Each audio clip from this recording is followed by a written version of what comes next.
This is a dramatic reenactment. Artistic liberties have been used and some names have been changed. This reenactment is based off an interview with Terry Knoll, the finance director of Hampton Township. Thank you, Terrence Cole, for agreeing to do this interview.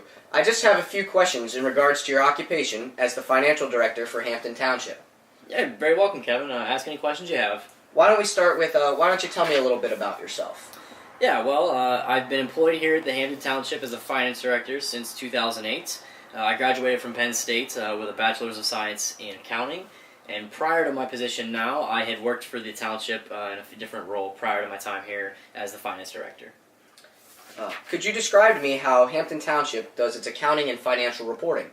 Absolutely. Well, my staff and I, we enter all the expenditures and revenue manually into a program we have here called Spring Book, and then that generates the monthly revenue reports based on those entries.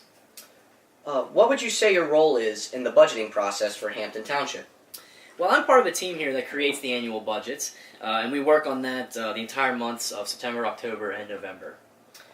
Can you describe to me how the township forecasts its future revenue and expenditures in the proposed budget?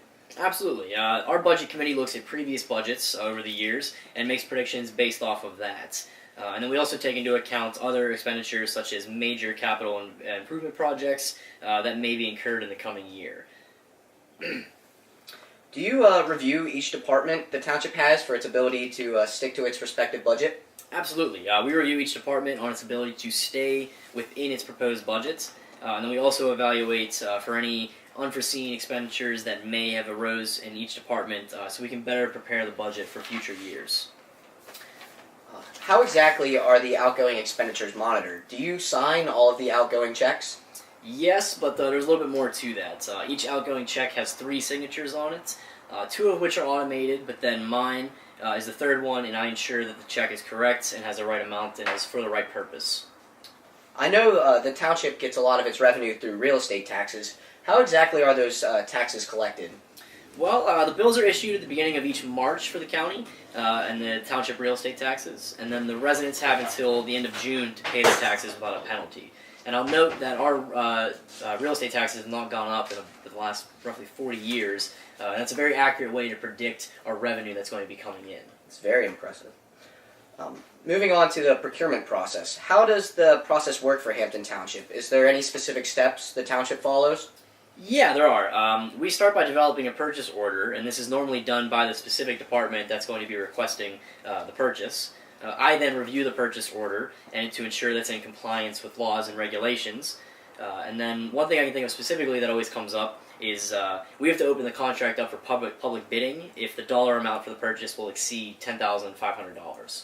Can you elaborate a little bit more on the public bidding process that we go through? Absolutely. I mean, if it exceeds that amount, we have a section on our website where we post all the information regarding that area that's up for bid. And then we will look at companies that are bidding for it and kind of try to evaluate which ones are the best fit. How do you decide which bid is the best fit and which bid to go with for the project? Well, normally when the Board of Commissioners meets, we try to select the lowest responsible bidder, and in doing that, we look at their previous contract history to make sure they haven't defaulted on any, and then we also look at their resources on hand to see if they're even capable of taking on this project. Well, thank you very much for all the great information. I just have a few more questions for you. How does the township manage its debt, and is there a limit to how much debt the township can incur? There are laws that limit how much debt the township can take on. However, we have not approached that very often in my tenure, so it's not something we typically worry about. All right. Who exactly oversees the records and payments of the debt that is incurred by the township?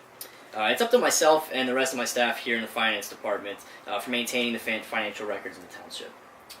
In regards to capital management, how are you involved in the formation of improvement plans for our capital assets? Well, I'm directly involved in that through drafting and implementation of the plans. The most recent one was in 2015, and that included plans for future development, including upkeep of assets, such as our water treatment plants. And the municipality's planning code outlines exactly what is required. Well, thank you very much for your time today, Mr. Cole. Quite welcome. I got a lot of useful information here. And it seems to me that Hampton Township's finance department is run efficiently through having good policies, practices, and competencies to uphold the principles of good financial management. So thank you. This is a